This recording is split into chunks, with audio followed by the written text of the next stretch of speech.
अब बात Paris Olympic. Neeraj Chopra का अहम मुकाबला आज होना है। जेवलिन थ्रो में नीरज चोपड़ा का फाइनल मुकाबला। गोल्ड मेडल के लिए मैदान में उतरेंगे नीरज चोपड़ा। नीरज चोपड़ा के पास दूसरा ऐतिहासिक गोल्ड मेडल जीतने का मौका होगा। नीरज चोपड़ा पार्टी की हैं देश की उम्मीदें। रात 11:55 से शुरू होगा फाइनल मैच। तो नीरज चोपड़ा के पास दूसरा ऐतिहासिक गोल्ड मेडल जीतने का आज मौका होगा। इससे पहले जेवलिन थ्रो 89 मीटर पर थ्रो किया था नीरज चोपड़ा ने और सीधे फाइनल में जगह बनाई थी।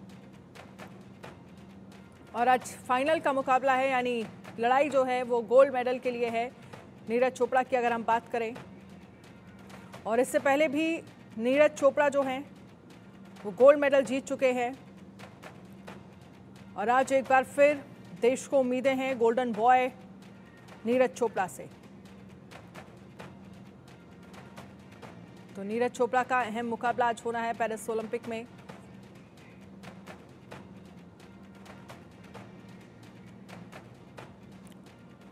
गोल्ड मेडल के लिए मैदान में आज उतरेंगे नीरज चोपड़ा। और 11:55 पर यह मुकाबला खेला जाएगा। रात 11:55 से शुरू होगा फाइनल मैच। भारत का सपना गोल्ड मेडल जीतने का।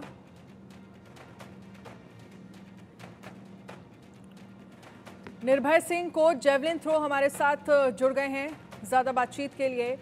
निर्भय सिंह जी, सबसे पहले आपसे समझना चाहेंगे क्योंकि 11:55 यानी आज रात नीरज चोपड़ा का मैच होगा। क्या उम्मीदें हैं आपको? जिस तरह से उन्होंने पिछला परफॉर्मेंस किया है, सीधे फाइनल में जगह नीरज चोपड़ा ने जो है वो बनाई है, आज क्या उम्मीदें लग रही हैं? भारत का सपना गोल्ड लाने का पूरा होगा?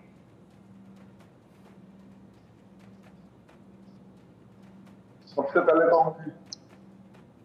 उनके माता पिता को बधाई दूंगा कि उन्होंने ऐसे लाल को जन्म दिया है जो जिस कॉम्पिटिशन में उतरता है वो गोल्ड ही जीतता है। और आपका धन्यवाद भी करूंगा। इंडिया टीवी बराबर कवरेज करता है और एथलेटिक्स को बढ़ावा दे रहा है और हमारे स्टार जिसके ऊपर पूरे देश की आज उंगली टिकी हुई है, नीरज चोपड़ा। नीरज चोपड़ा का जो मेन वेपन जो कंसिस्टेंसी है वो है कांस्टेंट थ्रो वर्क है। जिस कॉम्पिटिशन में उतरते हैं वहां पर उनका 1 से 1.5 मीटर के अंदर वो अपना परफॉर्म करते हैं। क्योंकि अगर आप एथलीट का देखेंगे जो वर्ल्ड क्लास जो भी वर्ल्ड टॉप 10 अगर आप देखेंगे तो वो है एक थ्रो होगा उनका 91 प्लस, एक थ्रो होगा 84 85 मीटर जो अगले कॉम्पिटिशन था। तो अगर आप नीरज का देखेंगे तो नीरज के पास में जो उसका मेन वेपन है एक लेवल पे वहां अपने आप को स्थिर रखना, वहां परफॉर्म करना, यह मेन वेपन रहेगा। और उससे हमें यह उम्मीद रहेगी कि नीरज चोपड़ा देश को गोल्ड मेडल जरूर दिलाएंगे।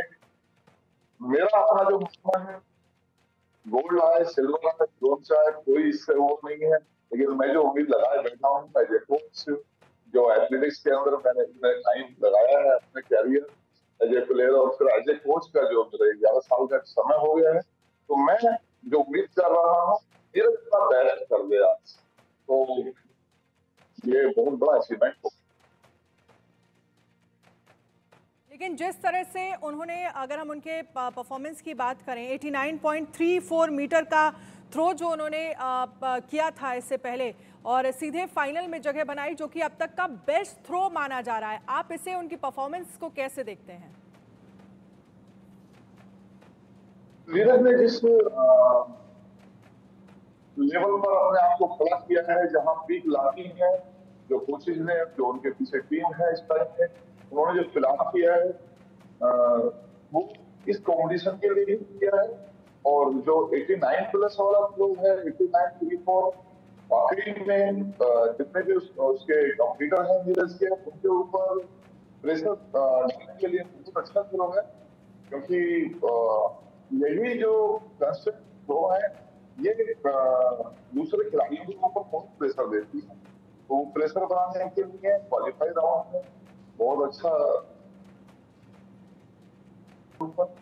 और जहाँ तक मुझे लगता है शायद आज अपना नीरज बेस्ट देगा, ये मैं भी अपने आत्मा से आज अंदर से जो है आवाज आ रही है कि वो अपना बेस्ट करेगा और देश का परचम वहाँ झंडा लहराएगा और रक्तगान बजेगा। लेकिन उम्मीदें कहीं ना कहीं, क्योंकि 89.34 मीटर का थ्रो वो ऑलरेडी कर चुके हैं और आज जो है वो 90 मीटर का मार्क पार कर गोल्ड मेडल जीतने पर होगी। क्या उम्मीदें लग रही हैं, क्या चुनौतियां आज नीरज चोपड़ा के सामने हो सकती हैं? वो जिस तरह का परफॉर्म करते हुए पिछले वक्त में नजर आए हैं, गोल्ड इससे पहले भी उन्होंने जीता था, उसकी हर तरफ सराहना की गई थी, हर तरफ तारीफ की गई थी और जिस तरह से वो मेहनत करते हैं उसको काफी ज्यादा अप्रिशिएट किया गया था। बिल्कुल, जो नीरज ने जितना फोकस करके और जितना डाउन टू अर्थ, और एथलीट में ये सब गुण नहीं मिलते। अगर कोई एथलीट उस लेवल पे पहुंच जाते हैं तो देखिए थोड़ा स्टारडम आ जाता है, तो वहाँ आके काम खराब होता है। लेकिन नीरज जिस टाइम में 70 to 80 मीटर के बीच वाला थ्रो करते हैं तो उस समय और आज के समय में कोई चेंज नहीं। आज 90 मीटर के आसपास में वहाँ पे स्टैंड कर रहे हैं सब, उसके जो उनकी अपनी एथलीट की थ्रो रही है। आप देखेंगे जो 88, 87, 88, 89 इस तरह से अनेक कॉम्पिटिशन में परफॉर्म किया है। कोई वर्ल्ड का ऐसा कोई कॉम्पिटिशन नहीं जहाँ पर नीरज के गोल्ड ना हो। जिस फॉर्मेट में उतरे हैं तो वहां पर गोल्ड दिया है।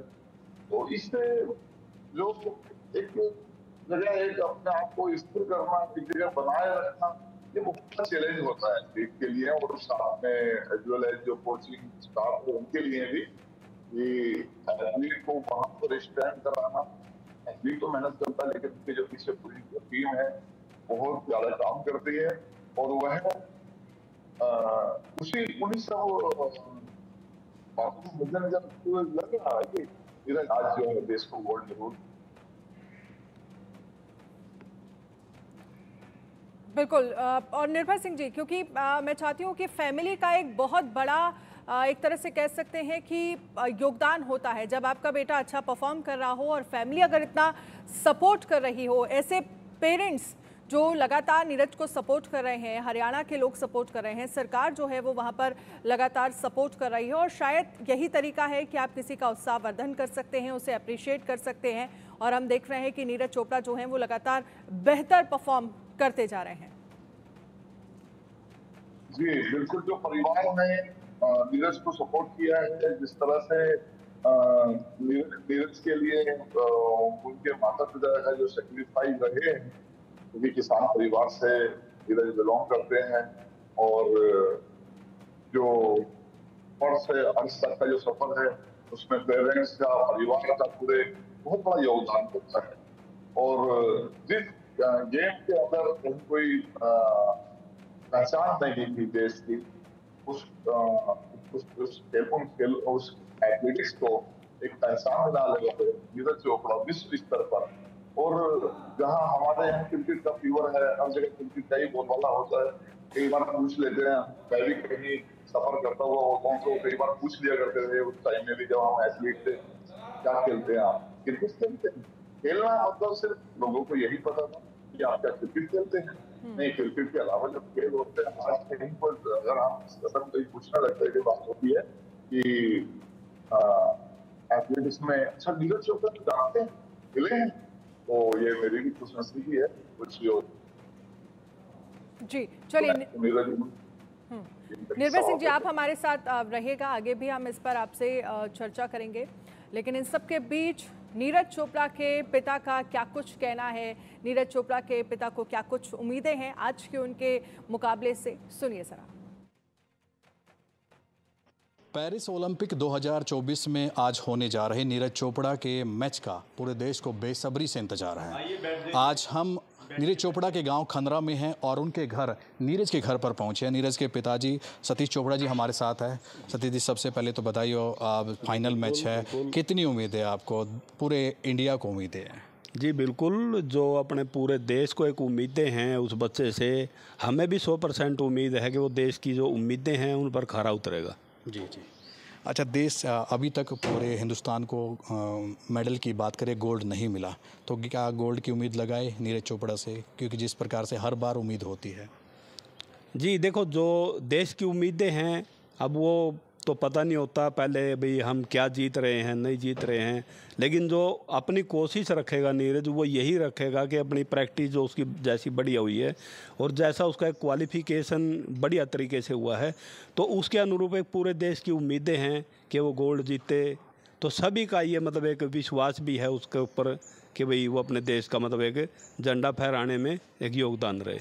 अच्छा, क्वालिफाई से पहले आपसे बातचीत हुई थी, उसके बाद बातचीत नहीं हुई, उस वक्त कितना कॉन्फिडेंस था नीरज के अंदर? क्या बातचीत हुई थी? क्या विश्वास है उन्हें अपने पूरे शरीर पर, बॉडी पर, जिस प्रकार से वो खेलते लगातार? जी बिल्कुल, जब उनकी थरो ये मतलब क्वालिफाई मार्क में भी उनकी थरो बढ़िया निकली है तो पूरे देश की एक उम्मीदें हैं कि वो देश के लिए बेहतर करेगा और जो देश को उम्मीदें हैं हमें भी ये विश्वास है कि जो उम्मीदें हैं उनके अनुरूप वो बढ़िया काम करेगा। एक सवाल, आज तैयारी कैसी है? पूरे हिंदुस्तान में तैयारी है, पानीपत के अंदर हर जगह बड़ी बड़ी स्क्रीन लगाई जा रही है, लोग मैच का काफ़ी लुत्फ उठाने के लिए तैयार है, इंतजार कर रहे हैं। गाँव में किस तरह का माहौल है, क्या तैयारी है? बिल्कुल, गांव में भी बड़ी स्क्रीन लगा के मैच देखेगा, पूरा गांव देखेगा और आसपास के गांव से भी जो लोग आएंगे सभी आराम से बैठ के देखेंगे। अपना कुर्सी का, खाने पीने का, सब कुछ का इंतज़ाम हम लोगों ने किया हुआ है तो सभी बढ़िया से सेलिब्रेट करेंगे। बस इंतज़ार है उस पल का कि जब देश का मतलब झंडा फहराने का टाइम हो। एक आखिरी सवाल, विनेश मैच से चूक गई, वेट की वजह से बाहर हो गई, इंतजार था लोगों को कि मेडल लेके आएगी लेकिन वो ले नहीं पाई, उसके बाद उन्होंने अचानक संन्यास का ऐलान कर दिया। आप एक प्लेयर के पिताजी है तो इस पर क्या कहना है आपका? जी बिल्कुल, ये एक दुखद पल है अपने पूरे देश के लिए कि वो बेटी, बहुत अच्छा मैच उसका था और जिस को मतलब उसने बाउट में हराया था पहली में, वो आज तक की विजेता रही है, ओलंपियन है, काफ़ी बड़ी खिलाड़ी थी वो। तो उसको परास्त करने के बाद हमें भी लगा था कि गोल्ड मेडल अपने नाम ये मतलब होगा। तो वो पता नहीं वेट का कुछ उनका फेडरेशन का या मतलब उनका जो अपना खेल प्रशासन है उनको पता नहीं किस कारण से वो सिर्फ 100 ग्राम वेट का बता रहे थे तो वो उसमें डिस्क्वालीफाई कर दिया। तो बड़े दुख की बात है अपने पूरे देश के लिए। देखते हो, आप क्या कहना चाहोगे विनेश को? संन्यास बस संन्यास का भी ये है कि बच्चा मतलब टूट ही जाता है, यहाँ मतलब 20-22 साल का कैरियर जो भी उसका खेल का हुआ है उसके बाद बच्चा मतलब जो कर्म करने की सोचता भी है तो टूट जाता है। शुक्रिया। तो हमारे साथ सतीश चोपड़ा जी थे जिन्होंने बातचीत की हमसे और बताया कि नीरज चोपड़ा के मैच की तैयारी किस प्रकार से गांव में की जा रही है। पूरे गांव में उत्साह का माहौल है और इन्हें भी इंतजार है, विश्वास परिवार को भी है कि नीरज गोल्ड जीतेगा, जिस प्रकार से देश को पूरी तरह से विश्वास है नीरज चोपड़ा पर। अपने सहयोगी अमन के साथ प्रदीप रेड्डू, इंडिया न्यूज़, हरियाणा।